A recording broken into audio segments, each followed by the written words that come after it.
Graça e paz, meus irmãos e minhas irmãs. Estou dando uma olhada aqui. Eu já nem sou branco. Eu já nem estou com uma camisa branca e com uma luz branca. Digamos que eu sou o Gasparzinho aqui nessa noite. Eu já sou branquela até mandar parar. Vamos lá, então, para o nosso momento da pregação nesta noite, o momento da palavra. Depois desse louvor abençoado com o Daniel e com a Gabi. Amém? Então, gostaria de convidar você aí na sua casa para abrir a sua Bíblia no livro de João. João, capítulo 8, nós vamos ler do verso 1 ao verso 11. João, capítulo 8, verso de 1 a 11. João 8, verso de 1 a 11. Amém? Então vamos lá. Jesus voltou ao Monte das Oliveiras, mas na manhã seguinte, bem cedo, estava outra vez no templo.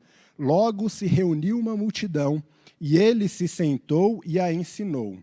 Então os mestres da lei e os fariseus lhes trouxeram uma mulher pega em adultério e a colocaram diante da multidão. Mestre, esta mulher foi pega no ato de adultério, disseram eles a Jesus. A lei de Moisés ordena que ela seja apedrejada. O que o Senhor diz?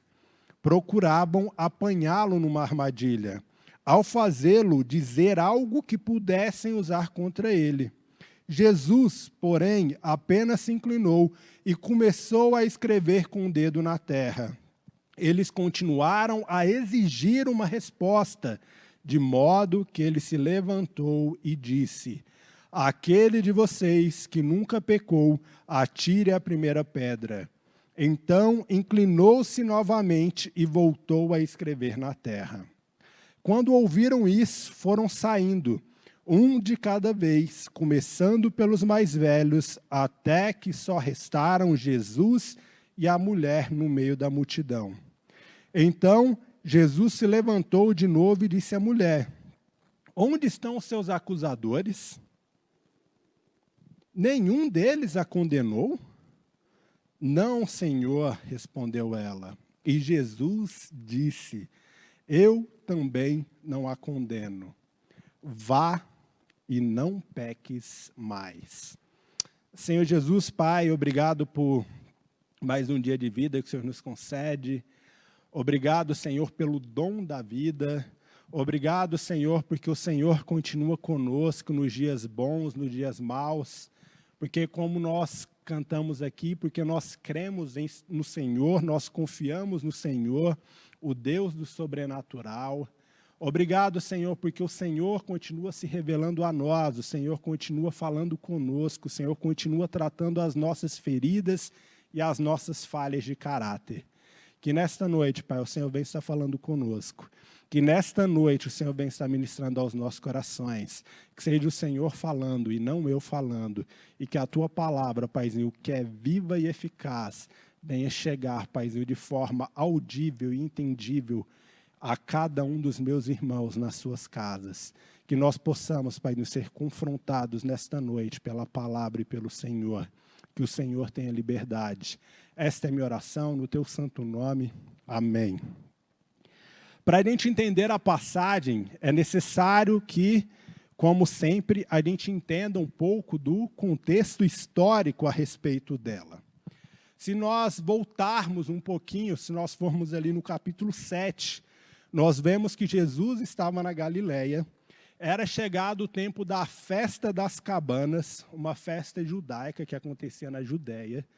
E era chegado este momento, e os seus irmãos, de certa forma incrédulos a respeito de Jesus, eles falam para Jesus que era necessário que ele fosse até a festa das cabanas, que ele fosse até a Judéia, para que ele ministrasse lá, e para que todos pudessem ver e contemplar a sua mensagem e os seus milagres.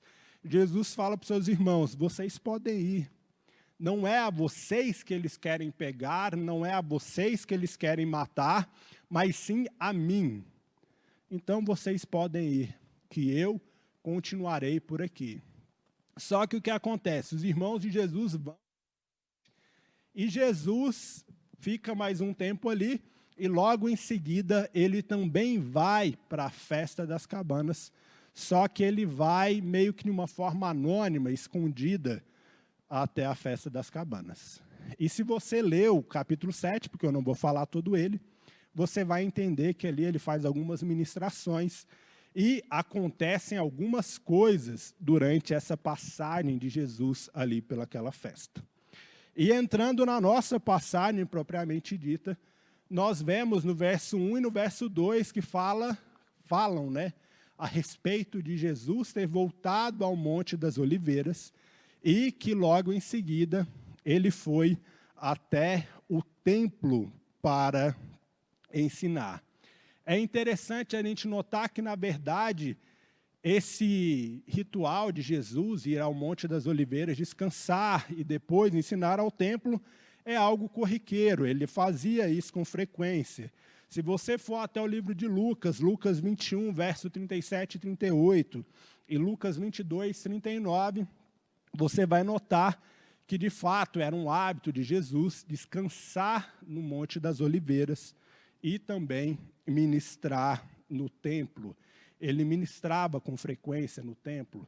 E é interessante também a gente notar que, quando ele estava na juventude dele, ele foi ao templo ali para ouvir dos anciãos numa das festas, e agora ele era ouvido, mas até quando ele foi jovem, ficaram espantados com tamanha sabedoria dele, e agora não era diferente. Logo em seguida, a gente vê dos versos 3 ao verso 5, a gente vê que chegam os mestres da lei, ou se não, os escribas, dependendo da versão. E eles levam ali uma mulher pega em adultério.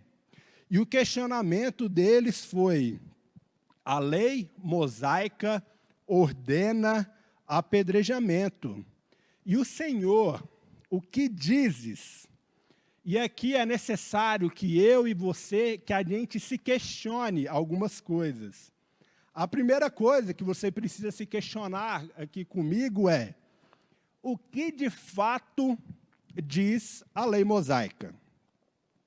Se você abrir a sua Bíblia aí em Deuteronômio, capítulo 22, versos 23 e 24, a lei mosaica diz o seguinte: se um homem encontrar uma moça virgem prometida em casamento e tiver relações sexuais com ela dentro da cidade, levem os dois para a porta da cidade e executem-nos por apedrejamento.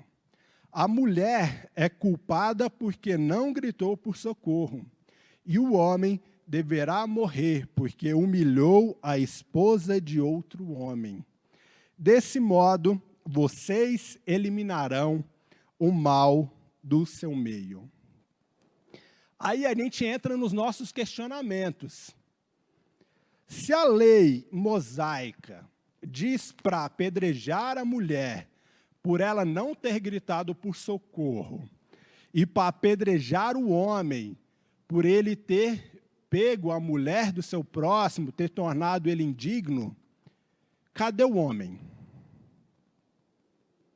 Se a preocupação de fato era se cumprir a lei, por que só a mulher estava ali? A mulher cometeu um autoadultério, ela adulterou com ela mesma? Não, não foi isso que aconteceu. Só que, no verso 6, nós vemos aqui a verdadeira intenção do coração daqueles que instigavam Jesus. O verso 6 falam: procuravam apanhá-lo numa armadilha. Nesse momento aqui, nós estamos frente a uma dicotomia. Os fariseus, escribas, mestres da lei, eles apresentaram uma situação para Jesus, que se Jesus falasse, cumpra-se a lei mosaica, eles falariam, olha, mas que Jesus, mas que Messias maléfico, vingativo, ele não tem compaixão desta mulher. E, em contrapartida, se Jesus fala, perdoa, ela não sabe o que ela faz, deixem aí. Eles falariam, nossa, mas que Jesus complacente, se esse é o Messias, como ele não cumpre a lei? E eles tentavam, então, pegar Jesus em um extremo ou no outro. Mas é lindo e é interessante notar que enquanto eles tentavam pegar Jesus, que enquanto eles instigavam Jesus a dar uma resposta, Jesus se inclinava e escrevia na terra. Jesus se inclinou e escreveu na terra. A ausência de uma resposta de Jesus, de Messias, deixavam aqueles acusadores exaltados.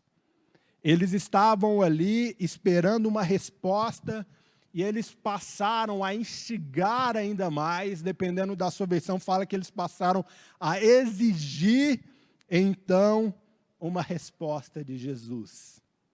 E Jesus se levanta e fala para aqueles acusadores, aquele de vocês que nunca pecou, atire a primeira pedra.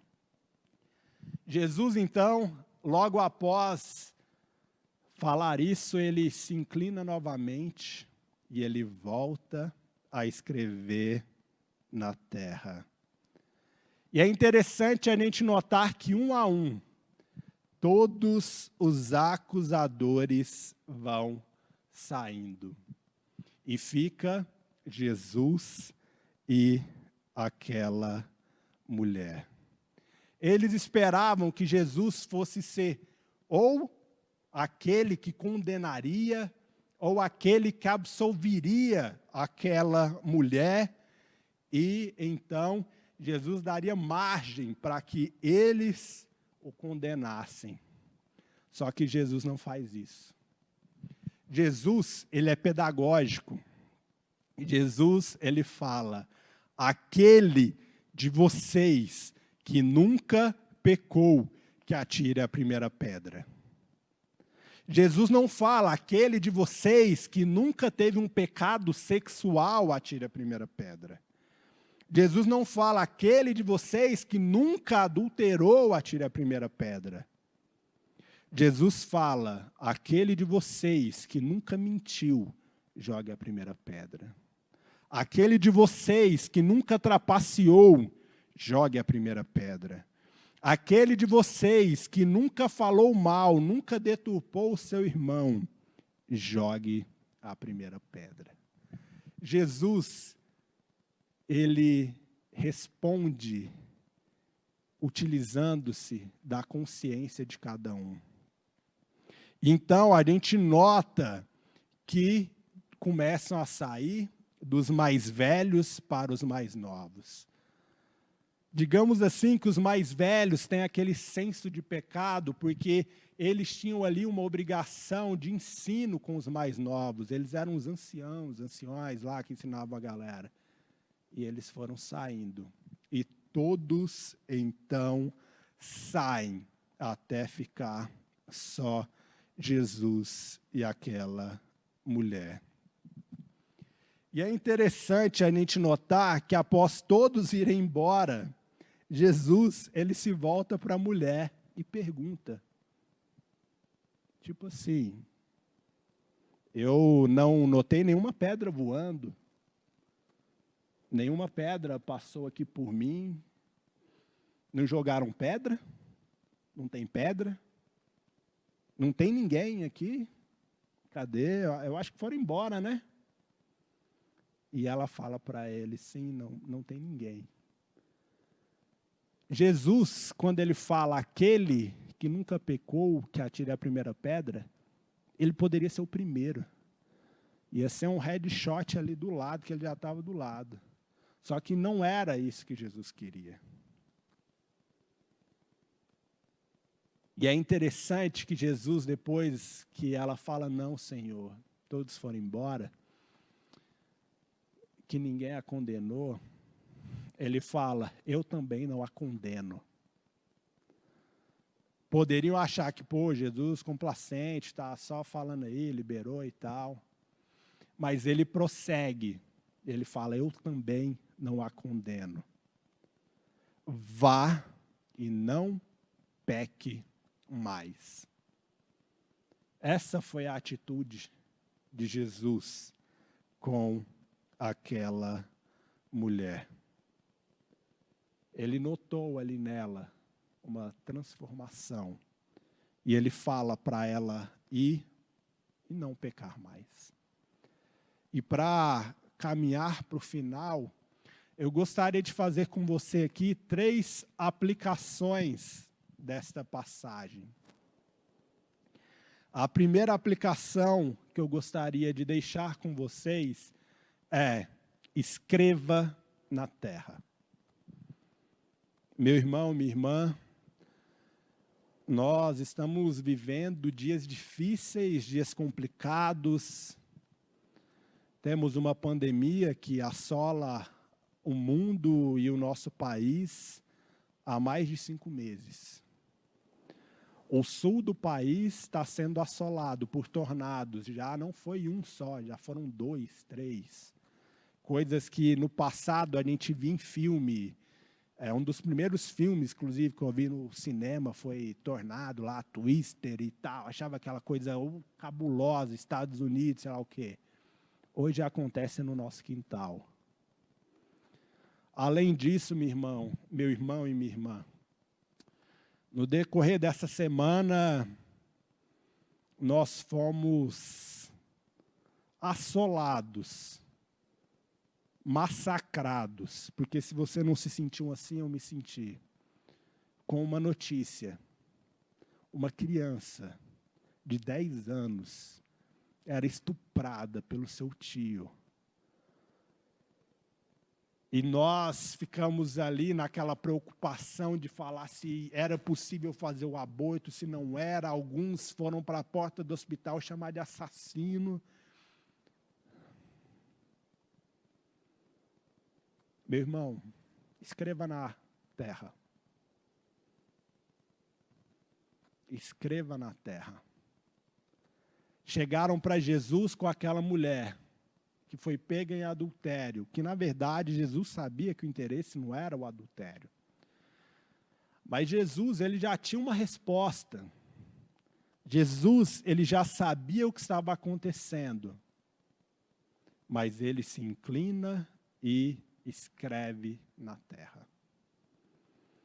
Nesses tempos de mídias sociais, meus irmãos, nós muitas vezes somos instigados, nós somos motivados a achar que nós precisamos falar de tudo, que nós precisamos comentar de tudo, porque é o meu direito falar, eu tenho o direito de falar, eu posso falar. Você pode falar, mas será que existe a necessidade que você fale? A sua fala possui algum embasamento teórico e prático que vai acrescentar algo relevante para a discussão? A sua fala aponta e direciona para o amor de Cristo? Porque se não, continue escrevendo na terra. Se nós aprendêssemos um pouco com Jesus, nós passaríamos menos vergonha e menos raiva. Jesus, ele poderia ter utilizado aqui o que ele disse quando ele falava de quem provinha o seu ensinamento e a sua sabedoria em João 7,19a. Porque em João 7,19a, Jesus fala: Moisés lhes deu a lei, mas nenhum de vocês obedece a ela. Jesus poderia ter apontado o dedo na cara deles e falado, vocês querem me pegar na lei, mas vocês não obedecem à lei. Mas Jesus não faz isso. Jesus continua escrevendo na terra. A segunda aplicação que eu gostaria de fazer com vocês é a respeito da consciência. Jesus, quando ele é instigado a respeito do que fazer com aquela jovem mulher pega em adultério, ele desconstrói toda uma narrativa que havia sido feita pelos mestres da lei, pelos escribas e fariseus. Ele desconstrói aquilo que eles queriam que Jesus fizesse. E, então, ele dá uma resposta que toca na consciência a respeito do pecado dos seus ouvintes. E isto é algo que eu e você, nós temos o dever de fazer.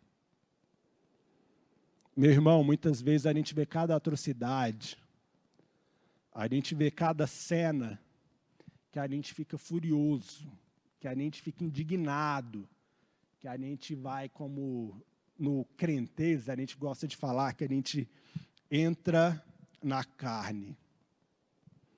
Mas aí a gente tem que lembrar de Jesus.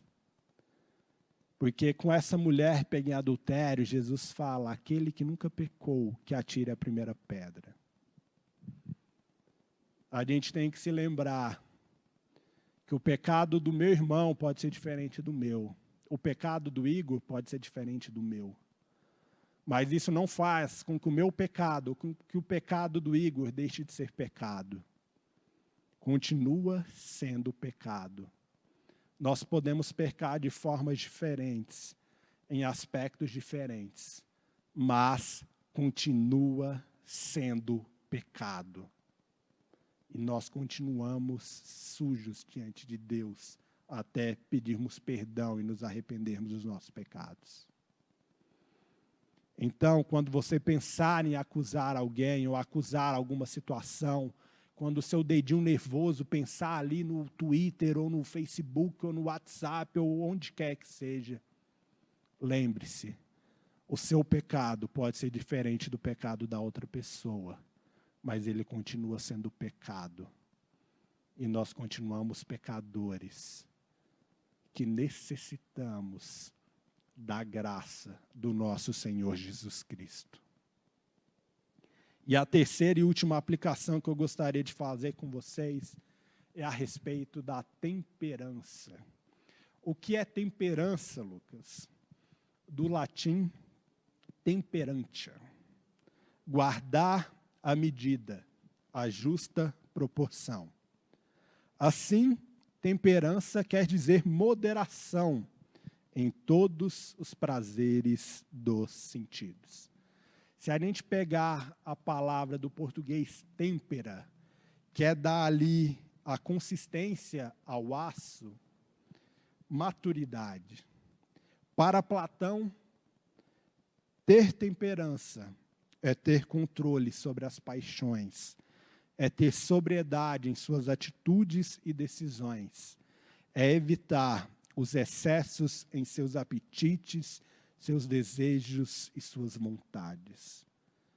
Jesus é o nosso maior referencial a respeito de temperança. Se nós formos olhar a respeito do fruto do Espírito, a temperança também consta lá. E é necessária para nós. Nós precisamos ter maturidade e sobriedade antes de querer sair falando tudo por aí. A gente aprende aqui com Jesus, nessa situação, que Jesus ele não estava ali preocupado em condenar aquela mulher. Jesus, ele remete à nossa consciência. Nós somos vorazes, assassinos. Se depender da nossa natureza, nós matamos a todos a todo momento. Você pode falar, que isso, Lucas, eu não sou assim. Deixa alguém pisar no seu calo. Num dia que você acordou com fome, por exemplo.